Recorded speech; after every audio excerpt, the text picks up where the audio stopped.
just wanted to ask you, first of all, do you have many parishioners who are footy fans? Yeah, they're all footy fans because they're all victims of torture. They took the club away. You don't know where you are. You're in South Melbourne. The ground we're standing on is drenched in blood.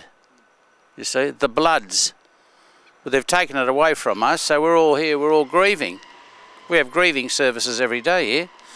In fact, when you have a funeral, you have to dress up in white and red. You see? That's not the answer you wanted. What? No, that's fine. Oh. That's fine. My football club folder as well was a Fitzroy supporter. What? Yeah, well, you should be grieving as well. I still am, yeah.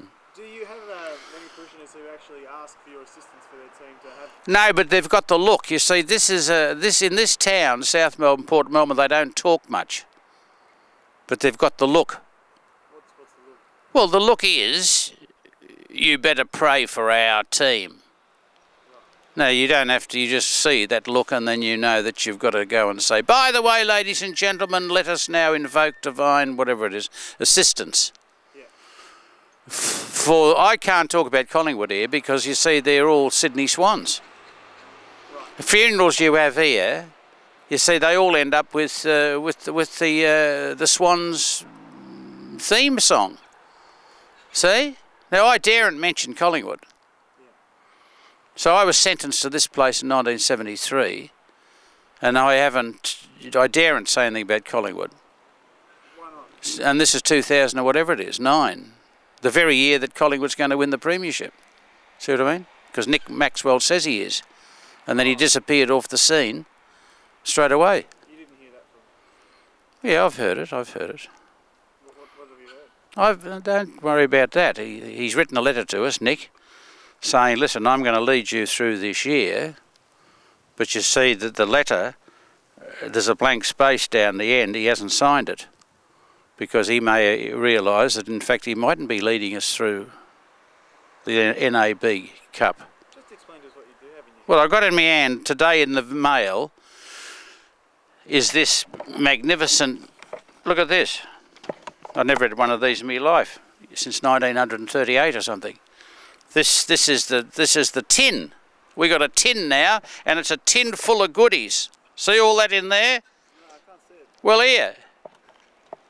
Look at all this. With Nick Maxwell saying, "Come with me and fly away." Your club, Pie in the Sky Travel Agency. See what I mean?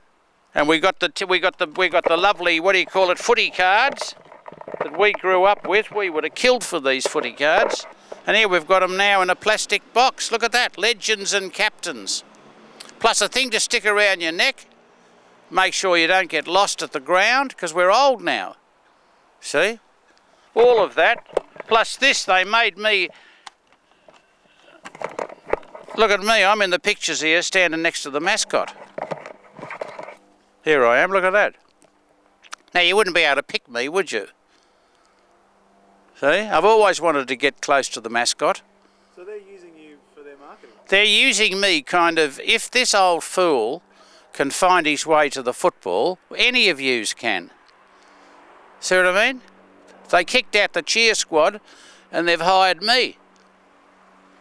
I might end up behind the glass screen soon. That's all I'm trying to do. They don't realise it, but I do anything for them except strip. So can I just ask you, if you or are... jump out of a cake. If you are religious in any way, is there anything you can do to give your team a bit of an extra kick? Well, you've got to encourage them to play good footy for a start, which would be a good start. See, all this other stuff is palaver. It's like the boxer, see? He makes the sign of the cross before he starts the first round, and the woman says to her husband or her partner, does that help? And her partner says, not if he can't box. See? So you've got to have a bit of each. Right. It's no good praying to God if you're no good. See? If you're good at the game, well then of course you can pray to God.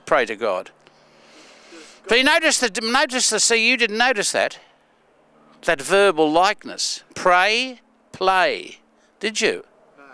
God, good. So it's all in there. It's the code. It's not the Da Vinci Code. It's the Magpie Code. Yeah. good God, and pray play. What do you think makes people go back for more even if their team isn't successful? Because we're Aussies and what is the word? We know what it is to suffer. See, the bushfires and all that. We're at our best. That's sad, but that's the fact of the matter is that ever since we've been here, and God bless the Aboriginal people for staying here for much longer than we have, but you see, we're here now for 200 years, and we know that the place is not only girt by sea, but it's also a sunburnt country, and it gets burnt regularly, and it's the same with footy. See, I think footy is like a Greek drama. It's a ritual. You go in hoping for the best, but you know that during the ritual you're going to suffer. It's called catharsis.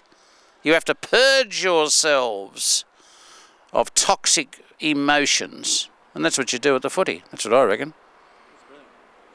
It's true. What are you talking about? I'm a Collingwood supporter. I purged myself. It's a wonder I'm still standing. I've been purging myself for 30 years. See?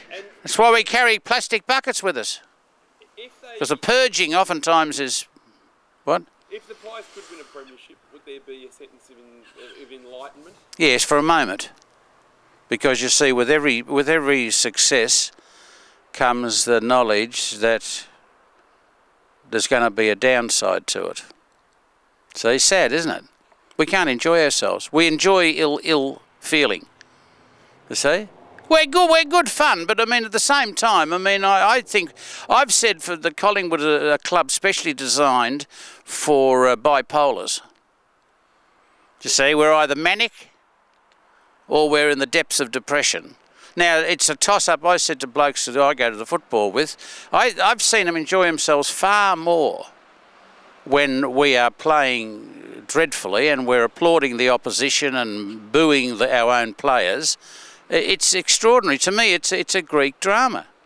You see? They don't seem to enjoy themselves as much with euphoria when they've got the bloody cup held up. Last question, Father. What? The start of the season's coming up. Yes.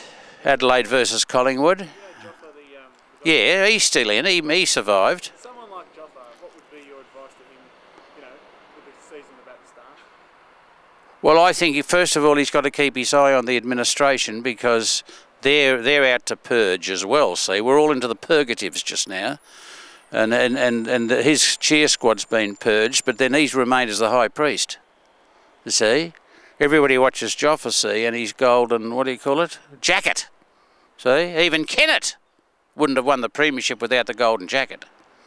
See, it's a ritual. Things you have, the better. I don't think we've gone as well, Collingwood, ever since the cheer squad stopped making a terrible lot of noise. And we stopped making a terrible lot of noise when we went to the Lexus Centre and left the sacred spot at Luley Street. So we haven't made a terrible lot of noise since because it's not respectable. You see? So we're very quiet and very... See, and then the night of the long knives, they went and slit the throats of all those who weren't making noises. But Joffa survived, so I'm telling Joffa to try to make a hell of a lot of noise. Notice the use of the religious term.